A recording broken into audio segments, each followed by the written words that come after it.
Ndagushuhuje kandi nguhaye ikaze, nizere ko aho uri hose udukurikiye umeze neza, waba uri mu Rwanda ndetse no hanze y'igihugu cyacu. Nizere ko ukomeje kugubwa neza. Nkwibutsa ko ikiri Beta Skills TV chaîne ya YouTube genda kugezaho byinshi bigiye bitandukanye, ariko ahanini tukaba twibanda ku buzima. Uyu munsi mu kiganiro twahariye ubuzima tukaba tugiye kwibanda ku ndwara yo kuva imyuna, dore ko hari abantu benshi usanga bayitiranya no kuva amaraso mu mazuru mu gihe bitewe n'impanuka, ariko uyu munsi urabasha kuba wasobanukirwa iyi ndwara yo kuva imyuna ni indwara imeze ute, ariko uyu munsi urabasha gusobanukirwa nimba kuva amaraso mu mazuru kwawe gushobora kuba ari uburwayi cyangwa ari impanuka bisanzwe. Turagenda tureberaho byinshi rero, turebe icyitera, ibimenyetso byayo, ndetse urabasha no kumenya igihe ushobora kuba wajya kwa muganga, kuko dore ko hari benshi usanga bashobora kuba bava imyuna cyangwa bazana amaraso mu mazuru ariko ntibabashe kuba bajya kwa muganga kuko baba babona ari ibintu byoroheje. Uyu munsi rero urabasha gusobanukirwa neza kugira ngo nujye ubona ibimenyetso biteye gutyo ujye uhita wihutira kuba wajya kwa muganga kugira ngo abashe kureba ko nimba nta kindi kibazo kidasanzwe gishobora kuba cyavutse. Nyuma yaho rero ndaza nkubwira bimwe na bimwe ushobora kuba wakoresha ukabasha kuba wakira iyi ndwara yo kuva imyuna, dore ko ari indwara usanga ihangayikishije abantu benshi cyane. Ushobora kuba uri kugenda cyangwa uri ahantu ukabona utangiye guhita uva amaraso mu mazuru utazi ahantu biturutse, yewe utazi n'ikintu kibiteye. Uyu munsi rero nibyo tugiye kurebera hamwe, kugira ngo niba utarakora subscribe ubikore aka kanya, tujye tubana mu biganiro byacu bigiye bitandukanye bya buri munsi. Kuva imyuna mu rurimi rwanze nibyo bita epistaxis. Ikindi kandi wamenya nuko kuva imyuna ari kimwe no kuva amaraso mu mazuru kuko nabashije kuba nabikubwira. Kuva imyuna bishobora kwizana cyangwa bishobora guterwa n'ibicurane, kwipfuna cyane, kuma mu mazuru, ubundi bumuga cyangwa kugira umutima utera vuba vuba, ni ukuvuga ufite umuvuduko w'amaraso mwinshi.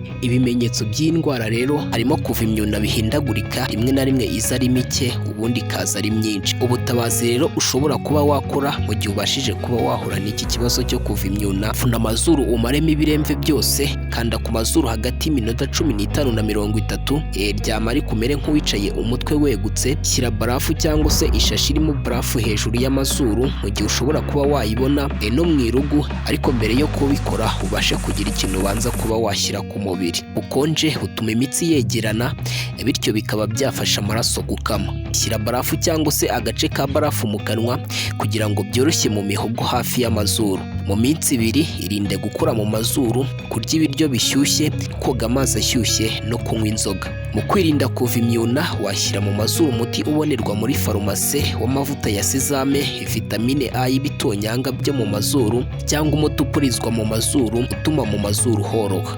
Ushobora kugura by'agateganyo udutambaro two mu mazuru washyiraho utangiye kuva ngo imyuna ihagarare. Katuzi rero turebe igihe ushobora kuba wakwitabaza ikigo nderabuzima cyangwa ukaba wakwitabaza ibitaro mu gihe ubashije kuba wahura n'iki kibazo cyo kuba wava imyuna. Mu gihe rero uri kuva imyuna ukabona bidahagaze hagati y'amasaha 2 cyangwa 3, uba ugomba kwihutira kujya kwa muganga kuko hari igihe aba ari ikibazo kiba gikomeye. Ikindi kandi niba ujya ukunda kuva imyuna bikunda kugaruka inshuro nyinshi, uba ugomba kwihutira kwa muganga. Hari nk'ukuntu ubona bikunda kuba cyane ukabona nyine ari ibintu biteje ikibazo, biba ari byiza kuba wajya kwa muganga bakareba niba nta kindi kibazo gikomeye gishobora kuba cyatera kuva imyuna. Ikindi kandi uva imyuna myinshi cyane, niba ujya ukunda kuva amaraso menshi cyane mu gihe uri kuva imyuna, nabwo uba ugomba kujya kwa muganga kugira ngo babashe kuba bagusuzuma nimba nta kindi kibazo kibyihishe inyuma.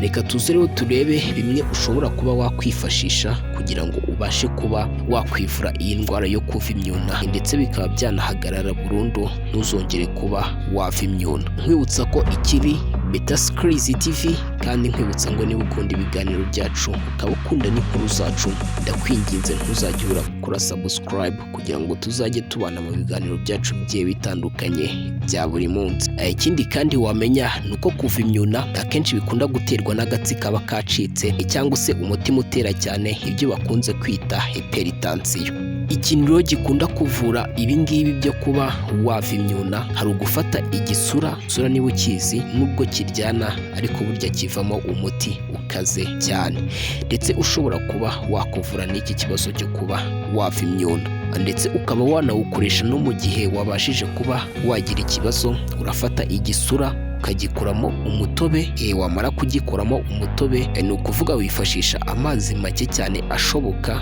ufata agatambaro gasa neza gafite isuku, warangiza ukagakoza muri wa mutobe w'igisura ukabasha kuba watonyagiriza mu mazuru. Ibi ngibi bigeraho iki kibazo kikarangira ndetse ntikibashe kuba cyazagaruka.